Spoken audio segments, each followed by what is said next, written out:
উপনির্বাচনের record ভোটে জয়ী শাসক দল বিজেপি। পদ্মঝড়ে বক্সনগর ও ধনপুরে ধুয়ে মুছে সাফ হয়ে গেল ফিকে লাল। দেখুন বিস্তারিত। রাজ্যের দুটি বিধানসভা কেন্দ্রের উপনির্বাচনের রেকর্ড ভোটে জয়ী বিজেপি প্রার্থীরা। বিজয় উল্লাস পদ্ম শিবিরে রাজ্যের সর্বত্র মন্ত্রী, বিধায়ক, রাজ্য সর্বস্তরে নেতৃত্ব এবং কর্মী সমর্থকগণ গেরুয়া আবির মেখে উল্লাসে মেতে ওঠেন। শুক্রবার গণনার প্রথম থেকেই বিজেপির প্রার্থীরা দুটি কেন্দ্রেই ঝড়ের গতিতে এগোতে থাকে। ধনপুরে বিজয়ী প্রার্থী বিন্দু দেবনাথ বলেন, জয় নিয়ে আমাদের কোনো সংশয় ছিল না।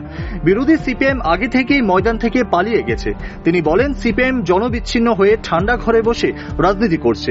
বক্সনগরে তাফাজ্জল হোসেন 30,000-এরও বেশি ভোটে এবং ধনপুরে বিন্দু দেবনাথ 19,871 ভোটের ব্যবধানে জয়ী হন। এতে কোনো সন্দেহ নেই। আপনারা দেখছেন গত পরশু দিন আমাদের বিপক্ষে যারা রয়েছেন ওনারা অলরেডি বয়কট করেছেন। এর অর্থ আমি আগেও বলেছিলাম যে তারা ঠান্ডা ঘরে বসে তাদের কনফিডেন্স নেই যে তারা বলবে শেষ পর্যন্ত এমন একটা কিছু। আমরা যাই ভেবেছিলাম তাই হলো। আমাদের জন্য এতে কোনো সমস্যা নেই। আমরা আমাদের কাজ করে যাচ্ছি, জনগণ পাশে আছে। উপনির্বাচন ভোট গ্রহণ হয়ে যাওয়ার পর আপনারা বিশ্লেষণে বসেছিলেন, জনজাতিদের ভোট কতটা পেয়েছেন বলে এখনো পর্যন্ত আপনাদের অনুমান বা আপনারা কি অঙ্ক করেছেন? এখন পর্যন্ত আমাদের যে ধারণা, আমাদের জনজাতির ভোট প্রায় 70% মতো আমাদের সাথেই আছে, তাতে কোনো সমস্যা হবে না। এই ভোটের ফলাফল নিয়ে সিপিএম রাজ্য সম্পাদক জিতেন্দ্র চৌধুরী বলেন, শয়তানের অট্টহাসি বেশি দিন থাকে না। তিনি বলেন, এক মাঘে শীত যায় না। দেশের অন্যান্য রাজ্যের উপনির্বাচনে বিজেপির ভরাডুবি হয়েছে।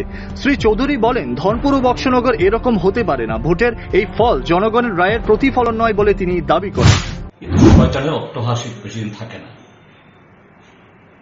কথাই আছে না, বাংলায় প্রবাদ আছে না, এক মাঘে শীত যায় না। এটাও যাবে না। এদেরই অট্টহাসি, এটা খুবই সংক্ষিপ্ত, খুবই সীমিত। এবং কেন এটা করতে হলো? কারণ 2024-এ যে লোকসভা নির্বাচন আসছে, ভারতবর্ষে অন্য প্রান্তে যে সমস্ত জায়গাগুলোতে উপনির্বাচন হয়েছে, প্রায় সর্বত্র বিজেপির ভরাডুবি হয়েছে। তো সেই জায়গায় ত্রিপুরা রাজ্যে সুস্থ ভোট হলে এটা হতে পারে না। কাজেই এটা শয়তানের অট্টহাসি, এটা স্বতঃস্ফূর্ত হাসি না। এবং ধনপুরের মানুষ, সেখানকার মানুষকে গিয়ে যদি জিজ্ঞেস করে মিডিয়া, এরাই বলবে কেউ খুশি না। এই রেজাল্ট, এটা জনগণের রেজাল্ট না, এটা গণতান্ত্রিক চেতনার প্রতিফলন নয়। এটা স্বৈরাচারের একটা সাময়িক, এটা কি বলে, দুর্ঘটনা মাত্র। বিদ্যুৎ মন্ত্রী রতনলাল নাথ প্রদেশ কংগ্রেস সভাপতিকে বিস্ফোরক মন্তব্য করলেন। আশিস কুমার সাহা কোনো এলাকাকেই ভালো করে চেনেন না। আগামী 2029 সাল পর্যন্ত আশিস সাহাকে বিশ্রাম নেওয়ার পরামর্শ দিয়েছে মন্ত্রী রতনলাল নাথ। মন্ত্রী আরো বলেন, তাদের রাজনীতি বলতে কিছুই নেই। আশিস বাবু তারা বরাবরই বিশ্রামে থাকেন। আসলে আশিস বাবু কয়দিন এসছে? আশিস বাবু চিনে এলাকা কিছু? আমি ওনার সম্বন্ধে কিছু বলতে চাই না। আপাতত রেস্ট নিতে বলুন, আপাতত 29 পর্যন্ত রেস্ট নিতে বলুন। এমনি ওরা রেস্ট নেয়, ওদের কোন রাজনীতির কি আছে আমি জানি না। এদিকে প্রদেশ কংগ্রেস সভাপতি আশিস কুমার সাহা উপনির্বাচনের ফলাফল নিয়ে তার প্রতিক্রিয়ায় বলেন, অর্থবল বাহুবল প্রয়োগ করে এই যে জনমত, তা আগেও দেখা গিয়েছিল। জিষ্ণু দেববর্মন রাজ্যের উপমুখ্যমন্ত্রী ছিলেন। তিনি চরিলাম বিধানসভা কেন্দ্রের উপনির্বাচনে 25,000-এরও বেশি ভোটে জয়লাভ হয়েছিলেন। কিন্তু 2023-এর বিধানসভা নির্বাচনে সেই চরিলাম থেকে জিষ্ণু দেববর্মনকে পরাজিত হতে হয়েছিল। আশিস বাবু আরো বলেন, জনমতকে যারা উপেক্ষা এবং অসম্মান করবে তাদের জন্য ভবিষ্যৎ অত্যন্ত খারাপ হবে। আগামী 2024-এর লোকসভা নির্বাচনে ইন্ডিয়া জোট বিজেপিকে পরাজিত করবে বলে তিনি আশাবাদী।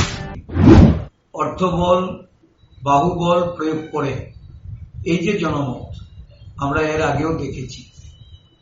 বিজেপির উপমুখ্যমন্ত্রী ছিলেন, উনি চরিলামে উপনির্বাচনে লড়াই করেছেন, 25,000 ভোটের ব্যবধানে জিতে এসেছিলেন।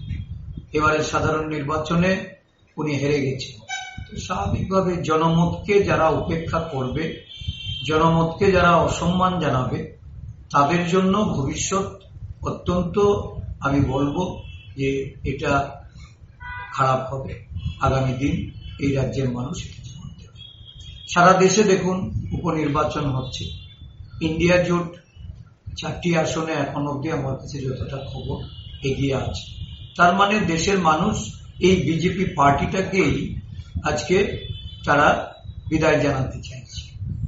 আগামী 2024-এর লোকসভা নির্বাচনে দেশে ইন্ডিয়া জোট ক্ষমতায় আসবে, বিজেপি 2023-এর বিধানসভা নির্বাচনের মতোই সিপিআইএম, মথা এবং কংগ্রেসকে নিয়ে এই উপনির্বাচনেও নাটক শুরু করেছিল।